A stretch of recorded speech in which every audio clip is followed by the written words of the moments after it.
बिस्मिल्लाहिर्रहमानिर्रहीम। मैं हूं आपका होस्ट डॉक्टर नदीम और आप देख रहे हैं जदीद फार्मिंग विद डॉक्टर नदीम। मुँह खुर की तबाहकारियों के बाद अब सिलसिला शुरू हुआ चाहता है एक ऐसी वबाई बीमारी का जो कि आपको और आपके जानवर को संभलने तक का मौका नहीं देगी, और अगर ये आपके फार्म पर आ गई तो मुतासरा जानवर की 12 से 48 घंटे में ना सिर्फ जान ले लेगी बल्कि दूसरे जानवरों के लिए भी मौत की घंटी साबित हो सकती है और उनकी सेहत व पैदावार को शदीद नुकसान पहुँचा सकती है। जी हाँ, और मैं बात कर रहा हूँ ब्लैक वाटर ब्लैक लेग यानी चौड़ेमार की। तो आज मैं मौजूद हूँ इसी बीमारी की वजूहात, इलामात और हिफाजती तदाबीर के साथ, ताकि मेरा फार्मर जो कि मुँह खुर के बेरहमवार की जो है जद में आ चुका है, अब कम अज़ कम चौड़ेमार की जो है तबाहकारियों से बच सके। अगर मैं बात करूँ तो ये बीमारी ज़्यादातर जो है गायों और भेड़ बकरियों में पाई जाती है। भैंसों में इसकी जो है शरह कम पाई गई है, और इसका जो है अमूमन हमला होता है गर्मियों में या तब जब सर्दियां जा रही हों और गर्मियां आ रही हों। तो इसलिए जो है आज कल ही इसका जो है मौसम है, आपको इसकी वजूहात के बारे में बताना ज़रूरी था और इसकी अलामात के बारे में भी, ताकि आप जो है बर वक्त इसके ख़िलाफ़ कोई ना कोई एक्शन ले सकें। अगर हम बात करें ये होती कैसे है, तो ज़्यादातर जो है इसका पाया ये गया है, जो सिलसिलाकार है ये मिट्टी में पाई जाती होती है। तो वहाँ से फिर वो चरागाह से जो पट्टे वगैरह आते हैं वो फिर उसकी जो है सूरत में अगर वहाँ पे वो बैक्टीरिया है क्लोस्ट्रीडियम चौवाई जो इसका कॉजेटिव एजेंट है वो जो है आ सकता है, या अक्सर औक़ात आप अचानक कोई भी खुराक की तब्दीली करते हैं तो फिर ये हो जाती है, वो बैक्टीरिया जो है वो एक्टिव हो जाते हैं और फिर वो आपके जो जानवर है उसके मसल्स में चले जाते हैं, और ये हैवी मसल्स में होती है।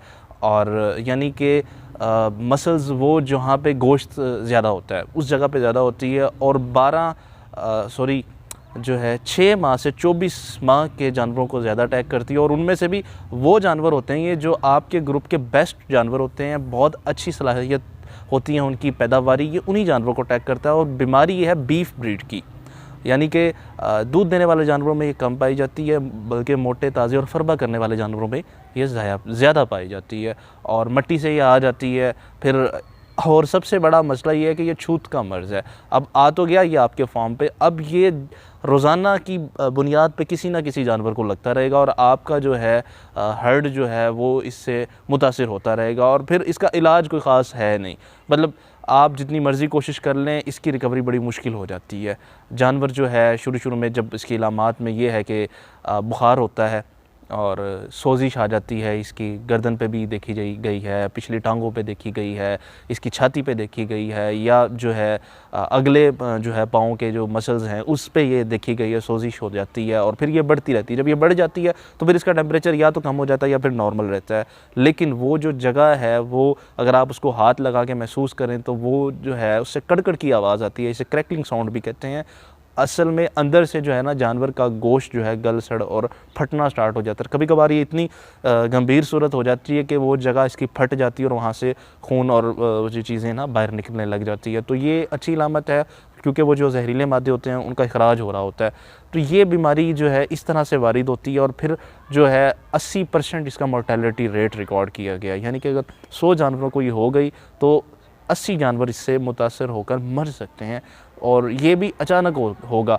और जानवर जब बुखार के बाद ये सारी चीज़ें होगी, सोजिश होगी, तो लंगड़ाहट का शिकार हो जाएगा, खाना पीना छोड़ देगा, उसकी जो है अपनी जो ग्रोथ तो ऑब्वियसली रुकेगी ही रुकेगी, वो कमज़ोरी की तरफ चला जाएगा, और ये शिद्दत ज़्यादा इख्तियार कर गया ये मर्ज़ तो जानवर पर कभी भी तारी हो सकती है।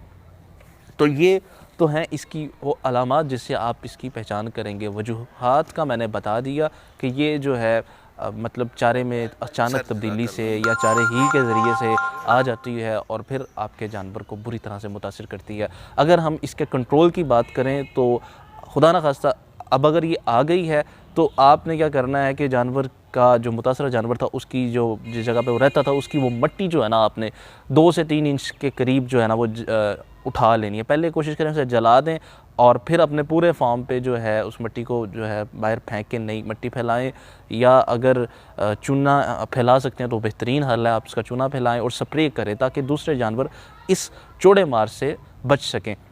और इसके साथ ही आपने जो कोशिश करनी है वो ये करनी है कि आपके जो जानवर हैं उनको आपने वैक्सीन करवा लेनी है। 2 से 6 माह में ही अपने जानवर को वैक्सीन करवा लें और मैं ये आपको यहाँ पर एडवाइस करूँगा कि इसकी बूस्टर शॉट लाजमी लें। फिर आपने जानवर, क्योंकि ये होती गर्मियों में है, तो आपने मार्च, अप्रैल और मई तक इसकी वैक्सीनेशन करवा लें। 15 से 20 दिन लेती है इम्यूनिटी पैदा करते करते इसकी वैक्सीनेशन। तो कोशिश करें गर्मी आने से पहले ही, जैसे ये मौसम है तो ये बड़ा अप्रोप्रिएट टाइम है कि आप जो अपने जानवरों की वैक्सीनेशन करवाएं और इस जो है मर्ज़ से बचें। और ये मुँह खुर से भी ज़्यादा नुकसानदेह हो सकता है, क्योंकि मुँह खुर में इतनी अमवात नहीं देखी गई, लेकिन इसकी शरह अमवात बहुत ज़्यादा है। मैं आपसे फिर जो है मुल्तमिस हूँ कि वैक्सीनेशन का ख़ास ध्यान रखें और अपने जानवरों को, जो कि आपके सेहतमंद जानवर हैं आपके फार्म के, उनको इस मर्ज़ से बचाएँ। इंशाल्लाह मिलते हैं नेक्स्ट वीडियो में। मेरे चैनल को देखिए, लाइक कीजिए, सब्सक्राइब कीजिए, शेयर कीजिए। मिलते हैं नेक्स्ट वीडियो में। खुदा हाफ़िज़।